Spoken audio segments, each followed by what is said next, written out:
We're going to get rolling on this hot Tuesday in here, and in southeast Wisconsin, we're going to get close to triple digits. And the last time we've had a reading above 100 degrees was in the summer of 2012. So, I mean, it's definitely hot out there today. But the one thing is, it's not hot in the commodity markets. Last week, we went through a bunch of different markets out there, some stocks, and didn't talk a whole lot about the ag markets. You know, this week, we're going to go through world markets in here and then back to the U.S. Here's the first chart we're going to show you. This is palm oil futures in here. And what we just would like to point out is that palm oil prices have dropped off around 24% since their high at the end of April. And palm oil was really the leader in the oilseed market a year ago. Now that has started to turn back down. Another world market we like looking at, and this is to our neighbors to the north, it's November canola futures, which is traded on the Winnipeg Exchange. That has also broke lower as they've got moisture up to the Canadian prairies. And it seems like planting progress was slow, but the canola crop essentially got planted. Canola futures have dropped around 14% since their April highs.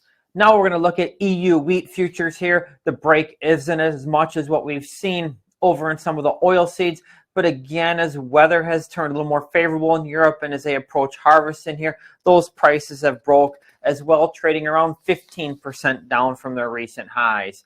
And our last world market we're going to look at is Brazil corn futures in here. That hasn't dropped off from the highs in mid-May, down only about 8%. And as you can see, it's been in a wide range in here since the end of February until right now, you know, trading in about a $15 range. So there's some of the world markets in here. And now let's get to some markets that we're all more familiar with in the U.S. Today, the corn market is down sharply with D's corn breaking below $7. That red line that we have on there is at $6.85. What we'd like to point out is we got D's corn sitting here right now about 9% off of the recent highs, okay? Similar to the break in the Brazil market. So if you look at U.S. corn to the world, this break more or less falls into line. Here's a bean chart, and bean futures right now are just above $15, okay? And our holding are just above the 50-day moving average.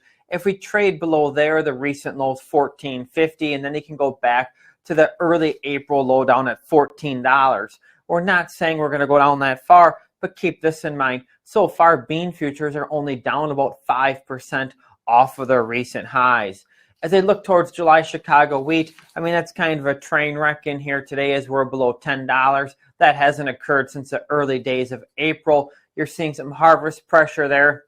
Okay, but the one thing that's a little bit unique here with wheat is U.S. wheat futures have gone down much more than the world market. We want to just revisit a chart that we had up last week on how much we can change. We just think this is a good reference point in here. And what we kind of find a bit odd, okay, is how fast we can go down in here, especially when you look at wheat. We had it at $11 last week, and all of a sudden now a quick 10% break. We're back down to $9.90. If you go over to the corner bean market, look how much more a 10% break we could go down from here.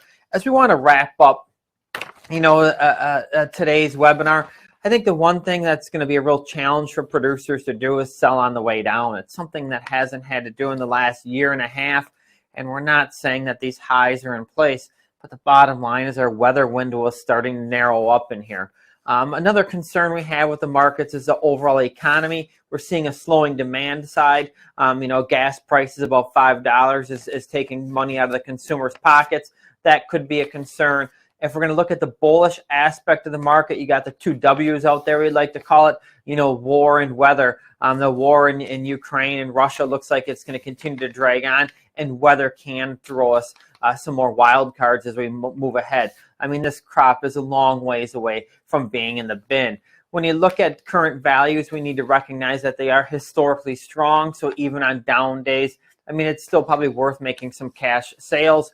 When we take a step back, not only looking at U.S. weather, we just think it's really important to look at the world markets, both grain and energies. As we want to wrap up today, I think what you really need to do is look at what market could be a little more vulnerable compared to others in the grain sector. When you look at Chicago wheat in here right now, it's had a much bigger break than what we've seen over in EU. So you don't have to say that maybe sitting here today, wheat has the least amount of downside. when you look at the corn market, and we're going to be seeing competition out of South America, both the U.S. corn and Brazilian corn market have gone down around the same amount of value on a percentage-wise. So if we're going to get a break further lower in here and take out that support, we probably need to see improved weather along with South American prices heading down. The market to us that looks most vulnerable is soybean futures. Okay, you've got a canola market that's down nearly 15%. You've got a palm oil market that's down almost 25%. If you just take a 15% break in here from $1.50 on beans, I mean, that's over a $2 decline. Okay, I mean, a $2 decline off that high, that puts beans in the $13.50 range, not sitting right here at $15. So as we just look ahead in here the next week or two, we think that the bean market probably would be the most vulnerable, but look for support to step in here on wheat and even corn. We look to follow up with you on our daily advisory report, and if the markets change in here, we'll send you out a text or come back with another webinar. Have a great